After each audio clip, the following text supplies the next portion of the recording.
Coming up on Tech News Weekly, what is the criminal enterprise called Phantom Secure? What was it, we should say? Also, Mario Kart in your living room in augmented reality.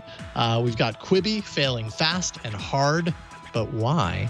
And Twitch had a big week with AOC and the DMCA. All that and so much more next on Tech News Weekly.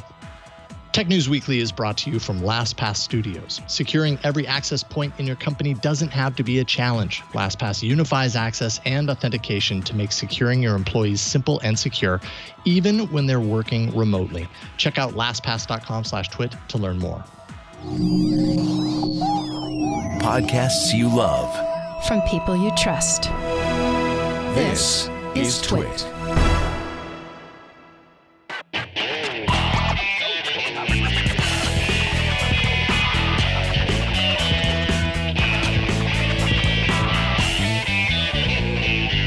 This is Tech News Weekly, episode 156, recorded Thursday, October 22nd, 2020.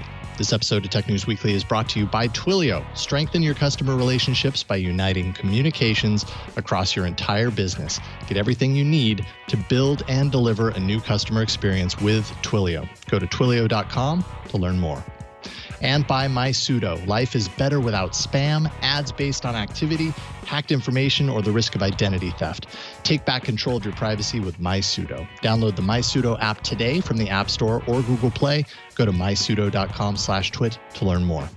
And by ZipRecruiter. Hiring is challenging, especially with everything else you have to consider today, but there's one place where hiring is simple, fast, and smart. That place is ZipRecruiter. Try ZipRecruiter for free at ziprecruiter.com/TNW. ZipRecruiter is the smartest way to hire. Hello, welcome to Tech News Weekly, the show where every week we talk to people making and breaking the tech news. I'm Jason Howell. I am not joined by Micah Sargent today. Unfortunately, he is out, but he'll be back next week. So let's dive right in. 4 interviews to talk about today, starting with Phantom Secure, which is a phone service that maybe you've heard of, maybe you haven't. It was built with security in mind, only it turns out it was more designed for the security of criminals, ultimately, than the average everyday person. And joining us to talk about this is Joseph Cox, who's been following Phantom Secure for 2 years now, and joins to kind of talk about this crazy story. It really is a long and winding story. It's taken a long time to get here. Welcome back to the show, Joseph. Thank you so much for having me. And yeah, as you say, there's a lot to cover, so hopefully we can just take some interesting bits out of it. But yeah, we'll see how it goes.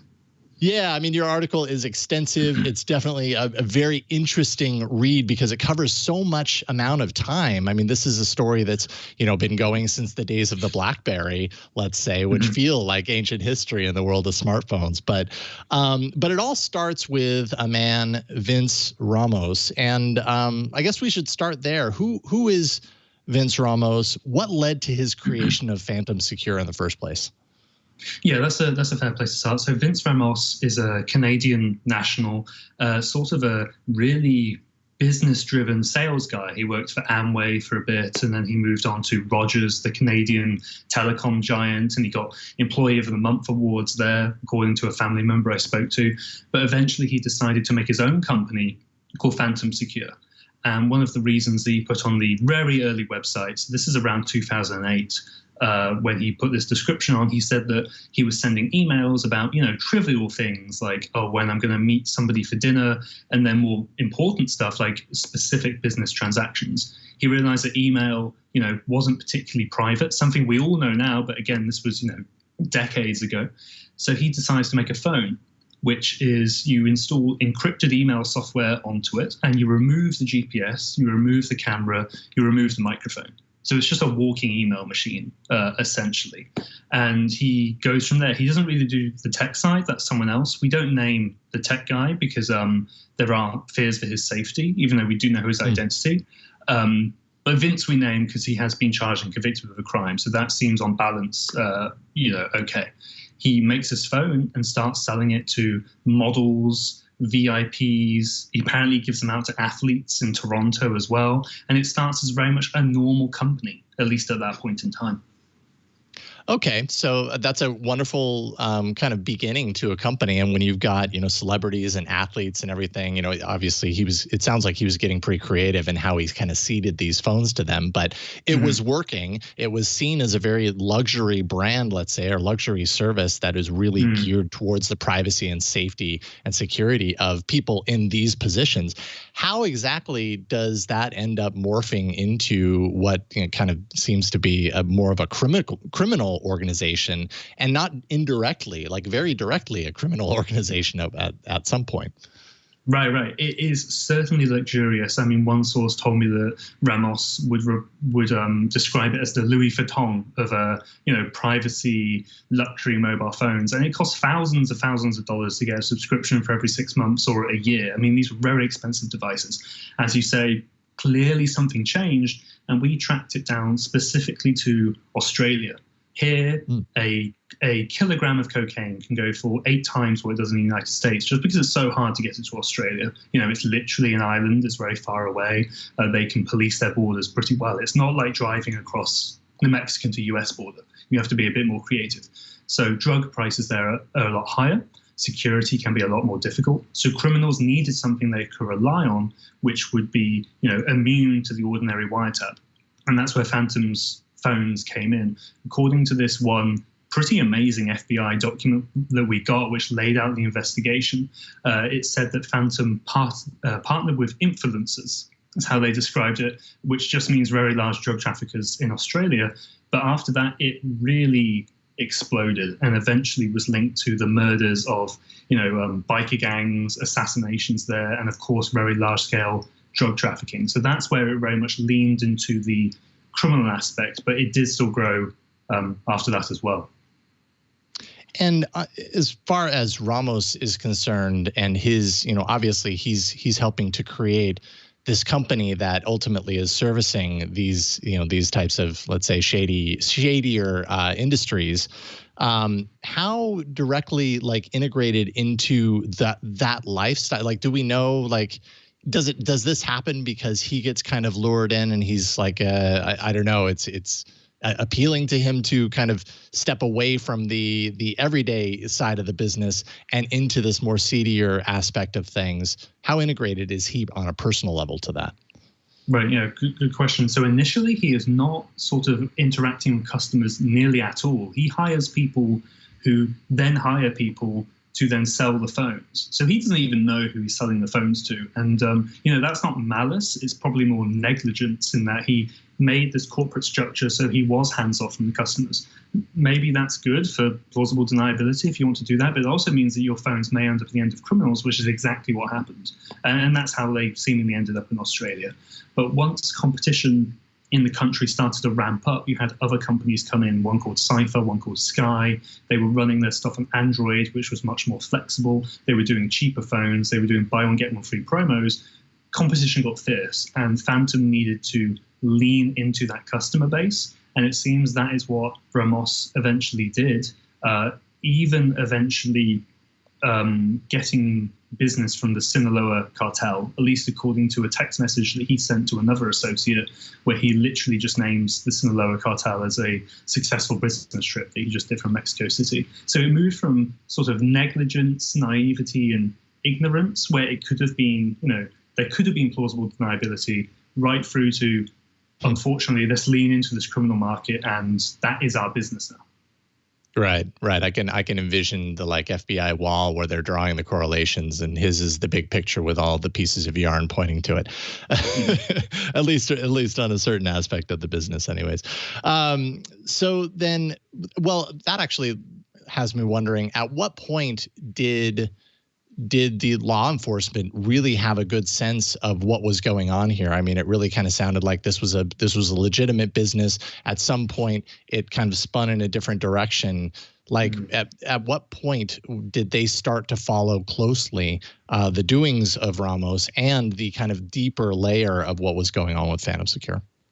Yeah, exactly. So the Australians, obviously, with the Australian criminals using the phones, they were already annoyed, the authorities in that country, and they didn't want to, have to deal with Phantom Secure because all these criminals are using very encrypted devices. The Canadians were looking into Phantom as well, but both of those countries didn't have a legal framework to deal with this company. I mean, it is not illegal to sell encrypted phones, and that is, arguably, or very arguably, a good thing. And it's also not even illegal to sell them to criminals. You don't see, charges against Apple or Google when the San Bernardino terrorist has an encrypted iPhone, for instance. Obviously, there are other issues with that as well. But what eventually happened is that the FBI got involved because someone in America was drug trafficking using those phones as well. And the US has a very interesting piece of legislation, the RICO Act, which is what the country would use to go against mafia bosses. The mafia don is at the top, and he's not really doing any crime hands-on. He's getting everybody underneath him to do it. That's very similar to what Phantom was doing, arguably, that Vince was outsourcing the sale of the phones to the distributors and the agents. So then the US got involved, and it started this entire snowball effect called Operation Safecracking, where they eventually got Ramos on tape in an undercover operation talking to what he thought were drug traffickers, where he admitted or suggested that the phones could be used for smuggling large quantities of drugs. In reality, those traffickers were actually undercover agents from the Canadian police. And that was kind of the solidifying point for him in his conviction, or at least, the evidence against him.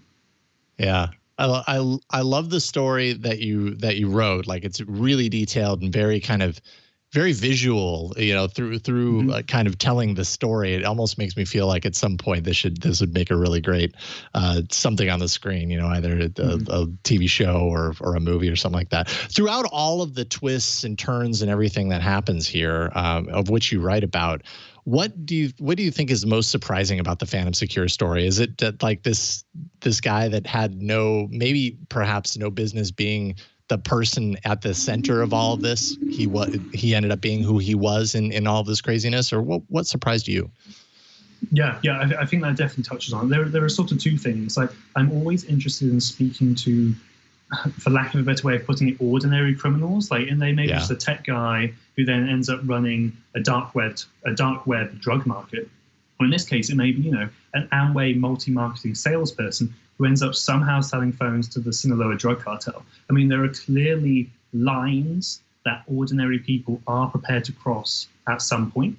And for Ramos, it seems that it was, the competition, but also maintaining his lifestyle. I mean, he had a Lamborghini, he had multiple properties in Canada and America. He had a very lavish lifestyle, and he needed to maintain that. If he had a legitimate business, like a Google or an Apple or something, of course he can maintain that as well.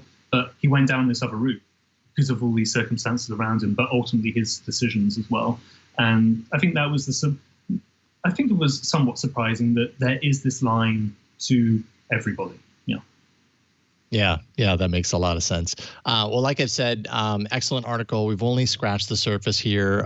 You wrote extensively about this for Motherboard.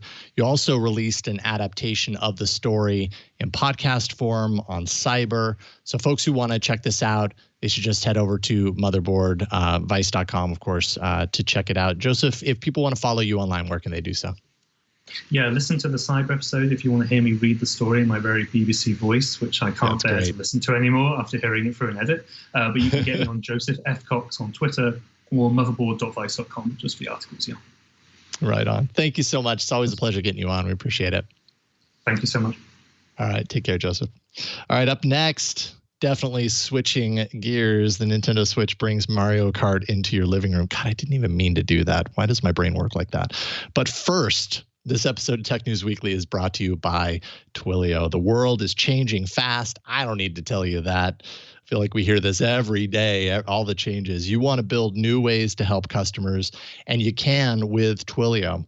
Engage customers on any channel, anywhere, from text messages to emails, phone calls to video, and more, all in one single powerful platform. Twilio powers more than 795 billion interactions across channels with 5 nines of uptime, with over 3 billion phone numbers available across more than 100 countries. Customers, of course, love what Twilio has done for them. Shopify actually runs their entire global contact center, and that supports more than 1 million customers on Twilio Flex, Twilio's programmable contact center solution. Blue Apron, love Blue Apron. They power their newsletter emails with Twilio SendGrid. Netflix keeps your online account secure with two-factor authentication from Twilio. Ride-sharing and contactless delivery services like Lyft and Uber actually connect riders and drivers over text messaging with Twilio. Product and operations teams are using Twilio to create new ways to communicate with their users inside of applications, and that ranges from things like account notifications with text messages to chatbots to securing online accounts with two-factor authentication. Marketing teams are using Twilio to get the word out. They're connecting with leads over text messaging and phone calls, sending campaigns over email, and building chatbots to answer questions. And then customer service teams, they're building global contact and support centers with Twilio Flex, a fully programmable contact center application platform.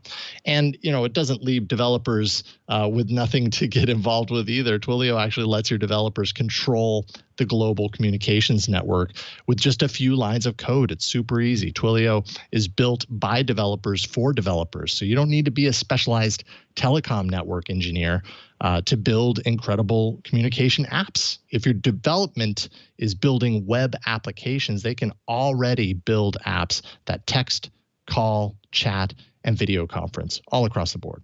Strengthen your customer relationships by uniting communications across your entire business. Go to Twilio.com to learn more today. That's Twilio.com. Twilio, it's time to build. And we thank Twilio for their support of Tech News Weekly. All right, I kind of can't believe it, but Christmas is 2 months away. There we go. That's the news. Nope, just kidding. It's time to start looking at some of the must-have tech gadgets that are coming up that maybe you might find on a list somewhere. Your kids might give you a list and say, hey, I want Mario Kart Live, and it's $100. It's a little expensive, but Santa can afford it, right? I'm pretty used to hearing that sort of stuff. Anyways, Mario Kart Live takes the familiar Mario Kart racing game that I love, that a lot of people love, and it turns it into an augmented reality experience. And when I saw video of this, I instantly wanted it. Even though I don't have a Nintendo Switch, I'm like, okay, maybe this is the reason that I get a Nintendo Switch. Joining us to talk all about it in action is Rebecca Spear, who wrote a review of the entire kit for iMore. Welcome to the show. Hey, thank you. Yeah, it's great to get you on. I'm super happy to get you on and to hear about your experience with this, because I loved your article. You included a video that you were able to capture of what it looks like, and I have to say it's really convincing. But before we get to the kit itself, where do you stand on the fanatical ladder of Mario Kart? Like, are you a huge fan, or where do you stand? Oh, I love Mario Kart. It's known in my family and among my friends that I will trounce you. So it's one of my favorite games to pull out at all times. All right. So then you're the right person to be able to review something like this, because, people do love their Mario Kart. The franchise is it's awesome. So, but this is a different take. It still requires the Switch, but you get a whole bunch of real world stuff along with it. So what is Mario Kart Live Home Circuit exactly? What's in the kit? How much does it cost? Tell us about it. All right. Well, starting off, it's $100. So kind of, deep in your wallet. But it comes with the actual cart. You either get a Mario or a Luigi cart. And then there's 4 cardboard gates and 2 arrow signs that kind of you can put on the track to determine we're going to go left here. We're going to go right here. And finally, there's a USB to USB-C charging cable, so you can charge the cart back up. Okay. All right. So you get the kit, and the idea here is that you essentially assemble this in your home if you have the space for it, and you create your own track to tie into the Nintendo Switch. It is augmented reality, like I said. So how does that interplay work, and is it convincing? Yeah, I found it was actually a lot better than I was expecting. You get to make your own tracks. You can do loops and just swirl around or do whatever you want to. And as long as the carts, gates, and the arrows are in the right locations, everything works out really well.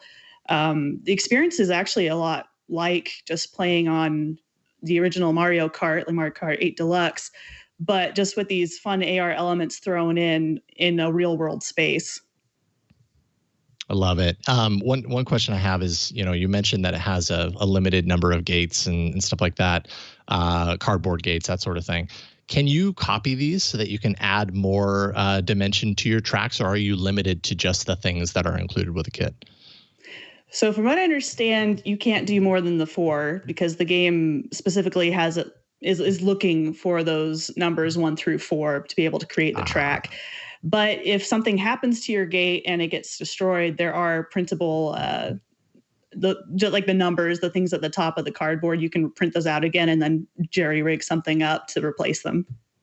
Okay. All right. So you've got a way around it. I mean, anytime something like this is made out of cardboard, and especially when you've got a motorized vehicle that might do who knows what to the cardboard thing, it's good to know that you can replace it.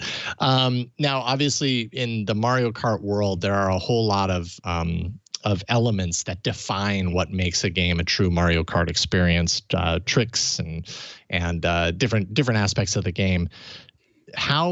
How deep did Nintendo go in kind of replicating that experience when you're playing a game on your Switch, and meanwhile it's tied to this real life, cart that's running around your living room? Like, are you getting close to a full Mario Kart experience for the most part? Is it pretty satisfying in that regard? I would say it's a little more limited than, what you get with the original Mario Kart games.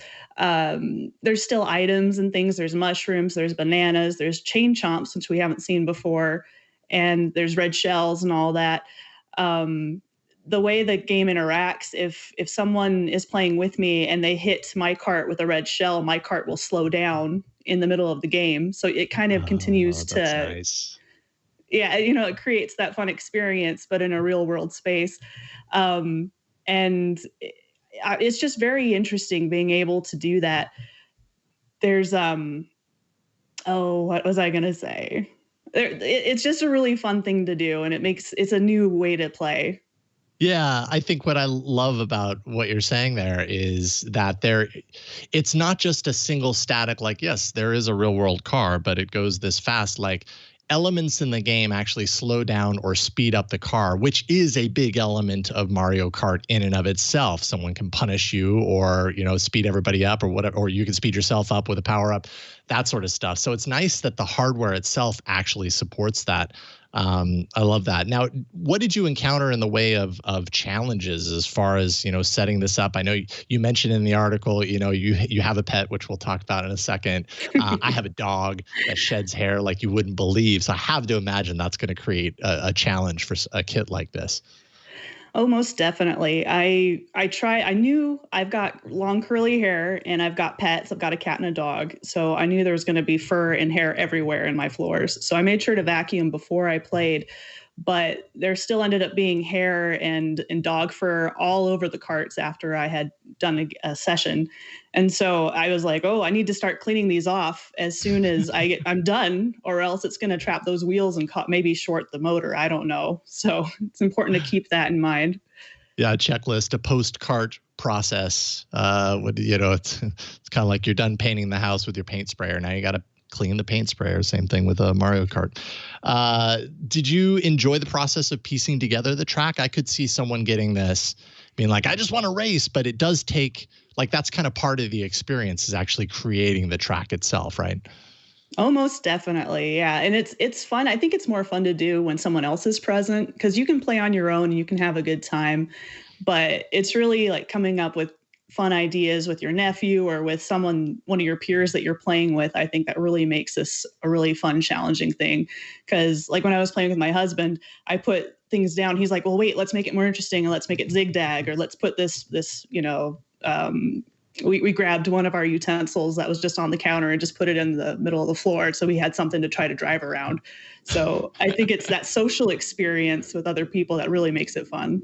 Yeah, totally. Although a little expensive if you're playing, 2 to 4 people with this. Every one of them has to have their own Switch, of course, and every one of them has to have their own kit, which is $100 a piece. So, but I can only imagine how much fun something like this would be with 4 actual players. Everybody has their own kit and their own Switch.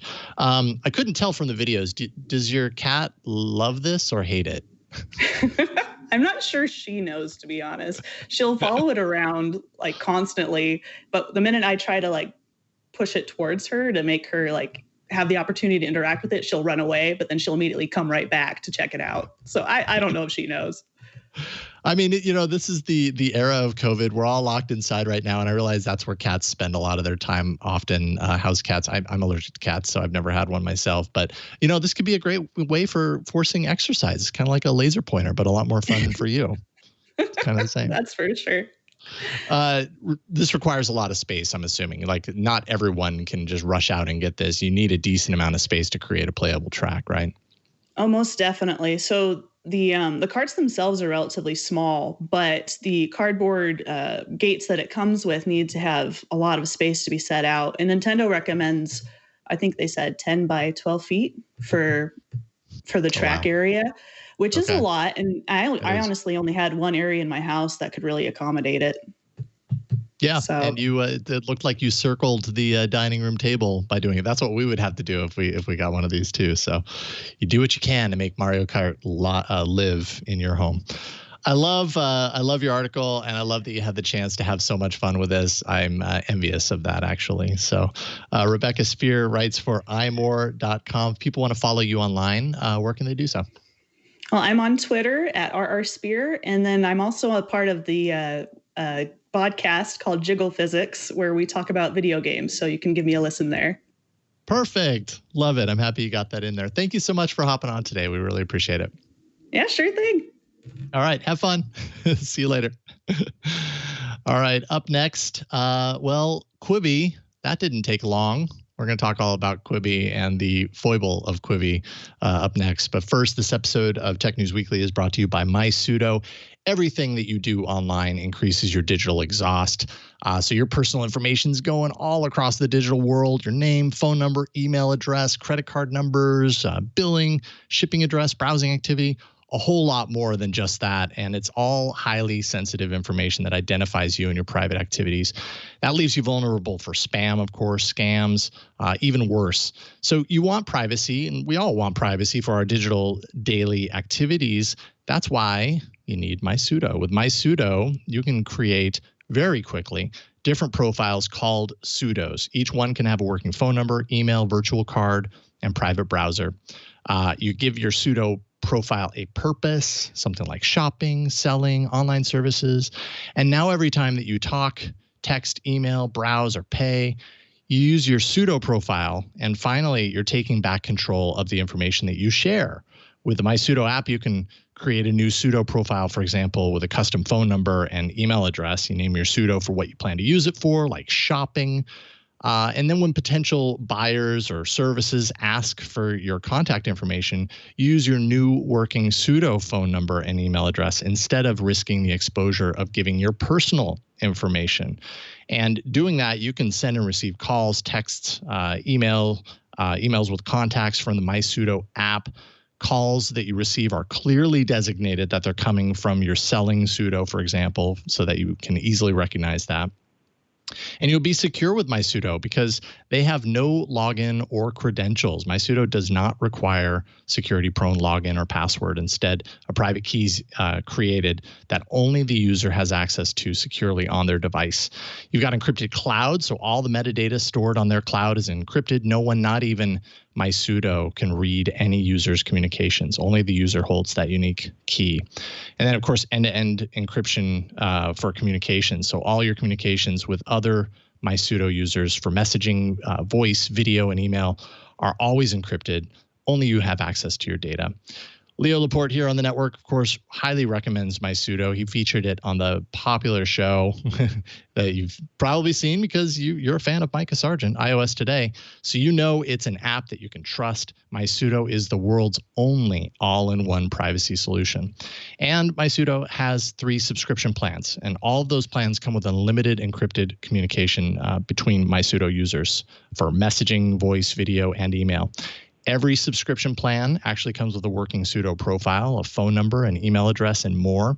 And depending on the privacy protection that you have there, you get it with sudo Go, sudo Pro, and sudo Max. The different plans kind of have different increased privacy options at every tier. MySudo takes protection of your data seriously. So when you download the app, they don't ask for an email address or a password or even your contacts to create an account. You can quickly access and utilize various privacy tools. MySudo is the only all-in-one privacy app that empowers users to take back and control their personal information. So whether you've been hacked, tracked, if you've had identity theft, maybe you were scammed, spammed, or just want to prevent all of these things from happening, the MySudo app is going to mitigate the common risks that we all are facing today. So download the MySudo app today from the App Store or Google Play. Go to mysudo.com/twit, and you can learn more there and take back and control your personal information with the MySudo app. Make sure and download it today, and we thank them for their support of Tech News Weekly. All right. We have followed on this show throughout a very short, condensed period of time the story that is Quibi. And it was just announced yesterday that Quibi was not long for this world, although we kind of already assumed that, but now we have the official word. So joining me to talk about why Quibi failed so hard, so fast, is Josh Constine, VC at SignalFire and author of the Moving Product newsletter. Welcome back to the show, Josh. Yeah, thanks so much for having me back. Yeah, it's always great to get you on. We do appreciate your time, so thank you. So back when Quibi launched, you were, you and many people, but you were critical of the Quibi model. What exactly did you see back then? What was the future that you were telling at that point? Sure. So I think it's always important to start off with the fact that like failure is normal part of startups, and nobody wants to be mean about these companies. Like it doesn't give you an excuse to be mean just because somebody failed. But by offering constructive criticism, we can help flag pitfalls, make sure more people don't fall into them in the future, and help sort of fertilize that next crop of startups. And so that's why I wanted to give this critical analysis of Quibi. So the big things that they did wrong. First, they started with what does Hollywood want rather than what do viewers want? They did not understand the mobile viewing audience, and instead they ported in these directors who were used to making 30 or 90-minute pieces of video, try to get them to make 5-minute pieces of video. Honestly, I feel like if Quibi had just given a $20 million budget to each of the top 50 TikTok stars, they would have had a lot better content than what they normally had. The second was they had no screenshots. Now, I know that their DRM policies and the fact that they rent their content instead of owning it prohibited them from allowing traditional screenshots, but they should have done like TikTok, offered downloadable trailers that people could share or pre-approved screenshots or press shots that people could share. That way people could actually make memes, because you can't be part of the cultural zeitgeist right now as a piece of content if people can't make memes about you. Then there was also the sluggish pacing of content, because the directors that they brought in just didn't actually understand how quick you have to get to the action on mobile, the way that a TikTok is super dense, has this concept of content density, ha-has or ahas per second. And instead, it felt like these were like movies, and they'd have these long establishing shots. It took forever to actually get to the action. Plus, the discoverability on the app was poor. It was really tough to get personalized introductions to new content. You were sort of basically scrolling through screenshots instead of quick clips that would show the highlights of a show. At the best, it would just start off the first episode of a show rather than giving you a highlight or a real trailer the way that we would expect with a movie. And then finally, it is just an audacious or really just reckless move to start a social video app with no social features, or a mobile video app with no social features in 2020. You couldn't follow people. There was no second screening ability to sort of chat with or type or audio chat with friends. You couldn't see what other people were watching. There was no sort of live streaming of the creators. They really did nothing to help people want to get involved with the shows and build a community around their programming. And so, For those 4 reasons, I think Quibi really didn't validate its market or validate its product before raising way too much money. And so it acted nothing like a traditional startup. And so that's why I think it deserves some criticism here. And I hope that future video app and social media platforms take this into account. Use native creators who actually understand the format you're building. Embrace virality through memes and screenshotting. Make sure that you're making content that is immediately engaging if you're building on mobile where there's so much distraction. And build in every possible social feature because nobody wants to consume this stuff alone.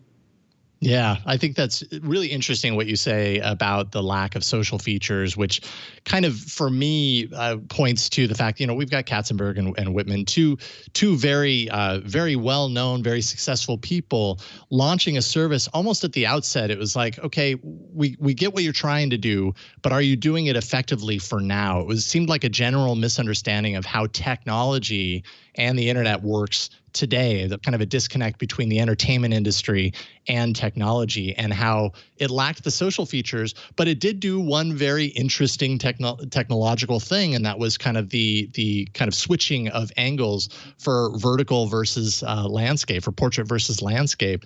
And to a certain degree, it seemed like Oh, sorry, go for it.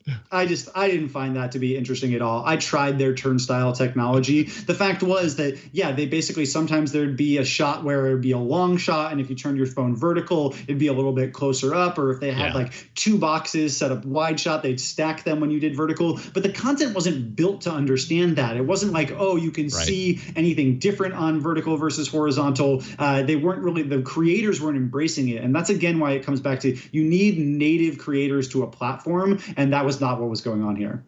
Yeah, it also kind of assumes that the person that's viewing wants to be in control of some of these things. And I think by and large, maybe some people feel like they do want to be in control of, let's say, the perspective that you get when you switch from landscape to portrait. But I think by and large, most people, they just want to play something and they want to watch it, which was kind of another part of the disconnect where you couldn't even really cast this content if you wanted to watch it in the living room, which is where most people were because of the COVID and where we are right now. In announcing the end of Quibi, what have they said as far as like the failures here, and do you agree with them? Yeah, unfortunately, in that mea culpa letter, they didn't really culpa that much. They blamed the failure on 2 things. One was COVID and people not being out and about where they would maybe want this sort of shorter form video content, and also that people didn't want another mobile video app, which is just patently absurd. We saw a 22% increase in mobile video viewing during quarantine. Other video services like Netflix experienced massive growth in their usership and viewership. And meanwhile, mobile video apps like TikTok have obviously been exploding in popularity. And so I just didn't really make any sense. Honestly, I think that this was better for them. COVID was a perfect time. Everyone was trapped at home with nothing to do. They didn't have all of those other interceding gatherings or social events to take them away from it. And in reality, Quibi's content is not that short. Like, short form content is 15 seconds to 60 seconds. That's something you can watch in line for your coffee, or while you're in you have a moment of downtime. But Quibi's 5 or 10 minute episodes, those actually don't fit that well into those little moments in your life. And you'd honestly probably just be better off watching 5 minutes of a Netflix show and then returning to it later to watch the rest of it. So I just didn't really buy those reasons that they said that the Quibi failed. And I would have liked to see them be a little bit more honest about not understanding they needed native creators and not embracing virality. Yeah, that reminds me of something that you wrote back in August. You talked about, you wrote about content density and really kind of pointed to how Quibi had failed to deliver on that front. Why does that matter so much? Sure. So content density is this concept of that you want to pack content with as many ha-has, oohs, ahs, or ahas per second. And that's what TikTok does so well. We got really exhausted with social media stories because oftentimes people spend as much time creating them as they expect us to spend consuming them. They just hold their phone up and pan it across what they're doing and say, oh, I spent 15 seconds recording. You should spend 15 seconds watching that. That's low content density. That's diluted content. content. But what TikTok does so well is it incentivizes creators to spend a ton of time upfront, 2, 5, 10 hours making a 15 or 60-second video so that they pack every single second with punchlines or informative content, and they immediately jump right into the content. They don't offer a long sort of diluted introduction. I think of like YouTube videos where oftentimes creators will spend more time just introducing their content, being like, yo, what's up, my fam? Subscribe to me, smash the subscribe button. Before they even get to their content, a TikTok star's already delighted you or entertained you or educated you. And so mobile services really thrive on this content density. And so whether you think of messaging as being the really familiar form of high density and TikToks being the more unfamiliar creator-focused form of high density, those are what's doing really well on mobile. Whereas more diluted types of content like live streams where you might just want to watch for a while in the background, you can't watch stuff in the background on mobile. And so that kind of stuff works a lot better on desktop. And so I think if you're building a mobile service, you need to be thinking about how can you maximize the density of your content so it's worthwhile and people should actually ignore all those distractions in the world and focus on what you're producing. Shifting gears just a little bit before we wrap up here, I saw one comparison on Twitter yesterday that took just like the basic numbers behind Quibi, right? 1.8 billion, and then compared that to female founders in 2020, 1.9 billion. What is your take on the comparison? Like immediately I see that, I'm like, oh, that's wrong. Like, why is this the way it is? Obviously, like back then when Quibi was launching, they would not know that it would fail, and they would not know, hey, maybe it's a better use of our money to like fund female founders, let's say. Although that would be a better world in this case. What's your take on that? I mean, absolutely, there is a huge way to go in the venture industry to funding more female founders. And it's actually a huge business opportunity for venture because these are underutilized founders. People have great ideas who are underfunded. So you can probably get a pretty good deal on those startups. And we should just be piling more funding into great, diverse founders of all different backgrounds. Now, it's important to remember that Quibi does have a female co-founder, Meg Whitman, but still, and I do think that a lot of that money might have gone to better use if it had instead of just, it's not just exactly who it went to, but how it was spent. Most startups, they take a small pre-seed, angel, seed round, and they validate their ideas in the market. They confirm that customers actually want what they're building, and then they take in a little bit more money to actually build out that service. Then they take in a little bit more money to actually promote and scale that service. And so you don't end up with a lot of wasted money because you have to validate your assumptions at every step. And Quibi didn't do that. Quibi skipped right over that step to raising $1.75 billion up front, more like a Hollywood movie. But this wasn't like a movie where there was a surefire return if you just get a bunch of big name actors and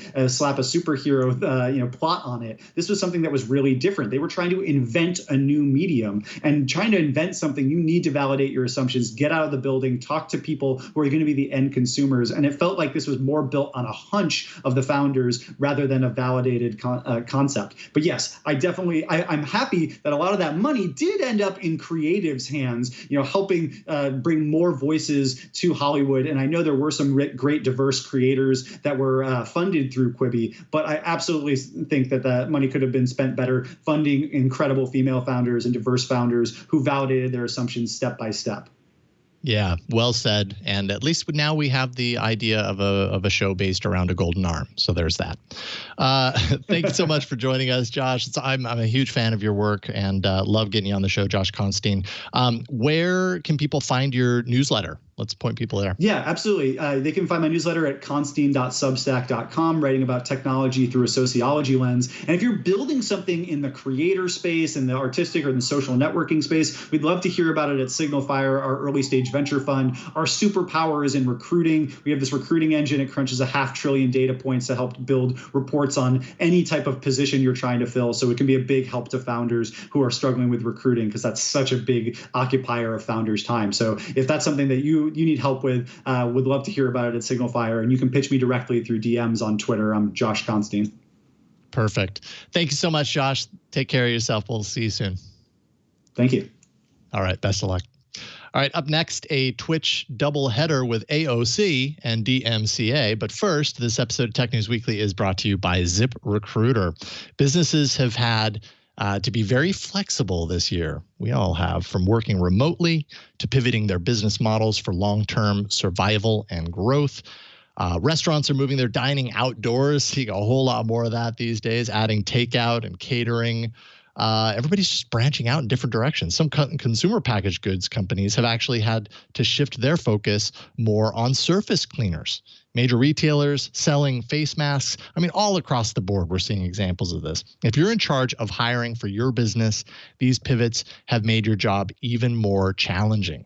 And thankfully, there is one place that you can always count on to make hiring faster and easier. That place is ZipRecruiter.com/TNW. ZipRecruiter's technology finds people with the right experience for your job and then actively invites them to apply. And it's no wonder that 4 out of 5 employers who post on ZipRecruiter get a quality candidate within the first day. Talk about turnaround. See for yourself. Right now, you can try ZipRecruiter for free at ZipRecruiter.com/TNW. That's ZipRecruiter.com/TNW, and you can let ZipRecruiter take hiring off your plate. Wouldn't that be nice? Go to ZipRecruiter.com/TNW. ZipRecruiter is the smartest way to hire. All right, I don't need to tell you this, but it's election season with less than 2 weeks to go until the U.S. presidential election. I'm not sure that I've ever seen a sitting House member hop on Twitch for some live gameplay while chatting about political topics before. Possibly it's happened, but it happened just a couple of days ago. And we've got Kyle Orland from Ars Technica here to talk all about it. Welcome to the show, Kyle. Thanks, Jason. And if you have seen a sitting House member do that before this week, I would be very surprised. I mean, it certainly captured the headlines, and not only did it capture the headlines, AOC like nearly broke records as far as like all-time streaming, and we'll talk a little bit about that. What makes this so significant that this even happened a few days ago? I think it's a recognition of kind of a go where the voters are type of politics. You used to see this kind of when people would go to a state fair and pretend to, like the butter sculptures and eat, a fried hot dog, and they'd smile and kind of talk with normal people. That's kind of outdated now. Now, if you're trying to reach young voters, at least, first of all, they're stuck at home because of coronavirus. Second of all, even when they weren't, they were just watching streamers on YouTube and Twitch. So this is the way to reach them. And as you said, AOC proved this very well, despite never having streamed on Twitch before, never really having played Among Us much, as she admitted. She got a peak of 430,000 concurrent viewers, I think 4.7 million views total and counting. Just from a single tweet and getting out there with some other streamers, she became a phenomenon with this audience. Wow. And of this multi-hour streaming session, like, how much of it was about the game and how much of it was talking politics? Because I know there was a little bit of both, but where does it weigh more heavily? Yeah, it was sold as a get out the vote effort as part of their campaign, but really she was just playing the game for most of the time. Among Us is the kind of game that kind of takes up your attention. You have a lot of tasks to be doing, and then there's these long discussions of who is the imposter, who's suspicious. During those, you can't really break in with like a political message. So it was more like in between games where she would direct people to places to register to vote. There was a little bit of discussion of single payer healthcare, I believe, and AOC is obviously for that. So this is not the best game to use just kind of as, the background visual for hard politics talk, but that's not really what this introduction was about. It was about showing her as a person and kind of sneaking in that get out the vote message. Yeah, and I think that's what kind of I really appreciated about this story. AOC, Representative Ilhan Omar, they're politicians, of course. Both of them were on the stream, but they're people too. And they enjoy video games like many of us do.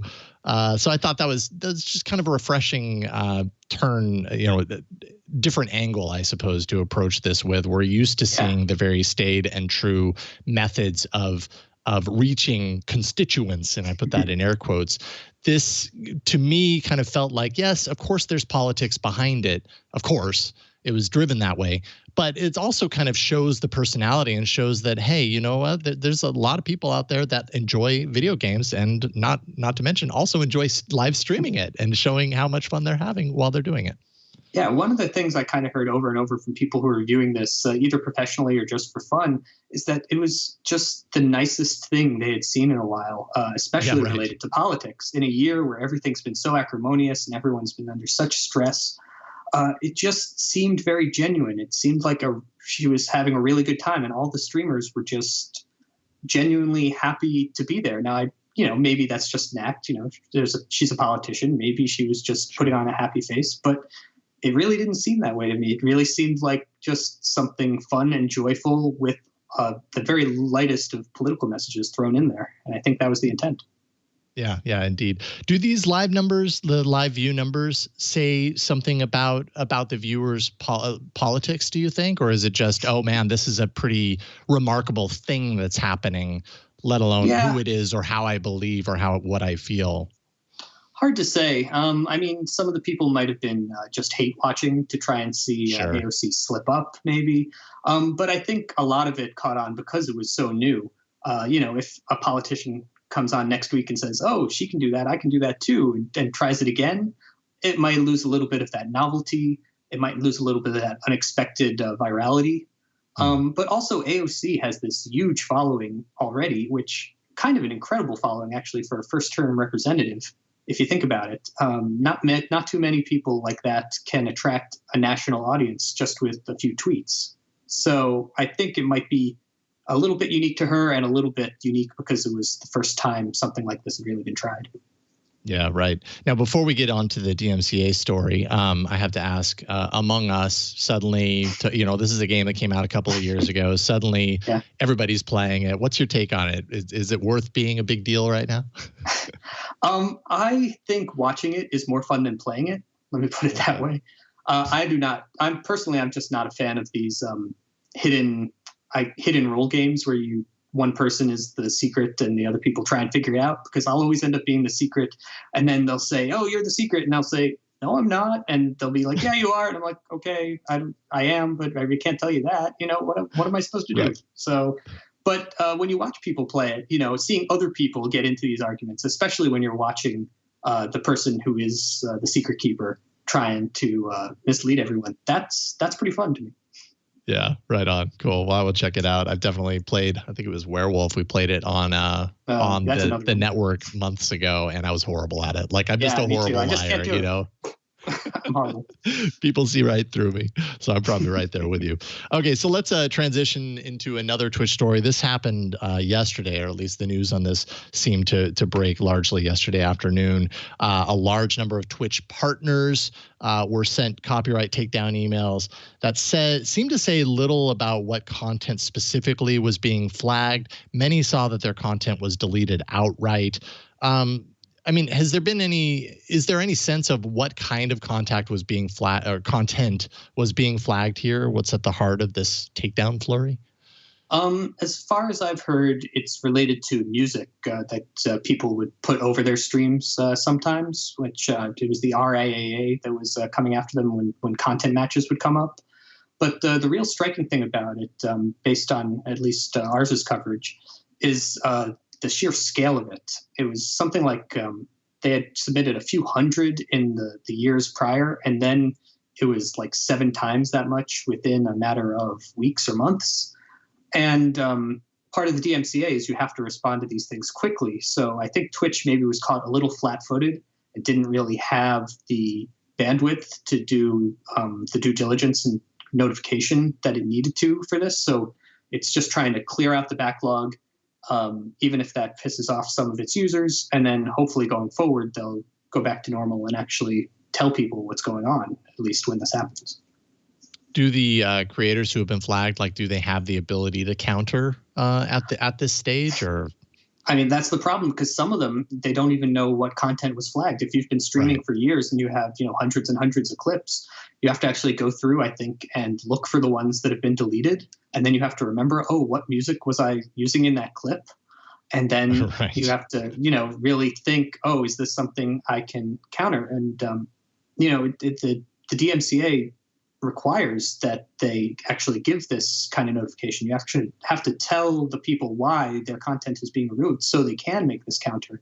So at the very least, they're going against the spirit of the law. I'm not a lawyer. I don't know what legal avenues are available for this, but it seems like something that could put Twitch in the crosshairs, maybe. Yeah, well, and not only that, like just kind of from an eye-rolling perspective, part of their recommendation to creators was simply to just delete their archive, which, right.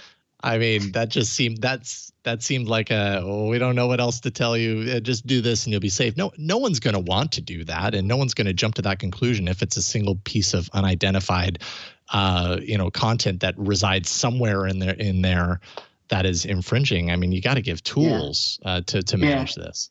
Twitch has always had a little bit of a weird relationship with its archived content. I feel they really focus on the live product. They want people watching, when it's happening, and navigating through old clips and actually sharing them is, things like YouTube Live seem to do that a lot better, in my opinion. But this is not directly related to that. This is just, I think, Twitch not doing its job on the score.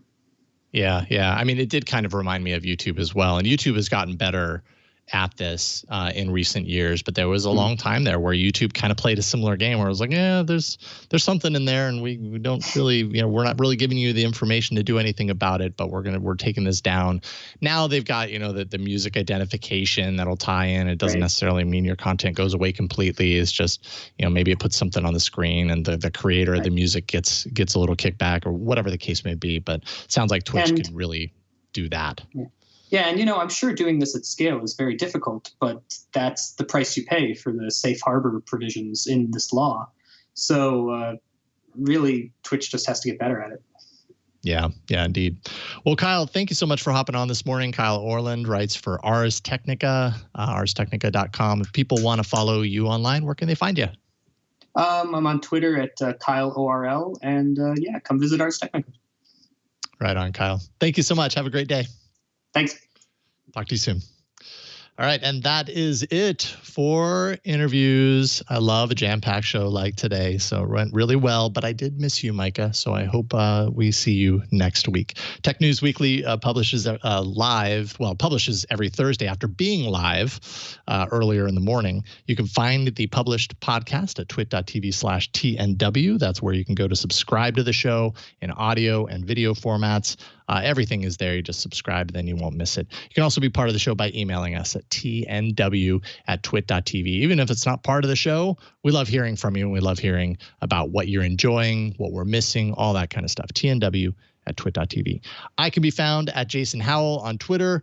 Go over and check out one of my other shows, Hands on Android. Today's episode just published, and it's a part 2 in a 2-part series, obviously, on Samsung's Good Lock. If you have a Samsung phone, this is an app by Samsung that has so many ways that you can customize your device. It's actually really detailed and in-depth. That's why it took me 2 episodes to cover it all. But very cool. If you've got a Samsung phone, you do not want to miss that. twit.tv/HOA. Big thanks to John Ashley for directing the show behind the scenes. Also, thanks to Burke at the studio for helping out. And thanks to you for watching and listening. We'll see you next week on Tech News Weekly.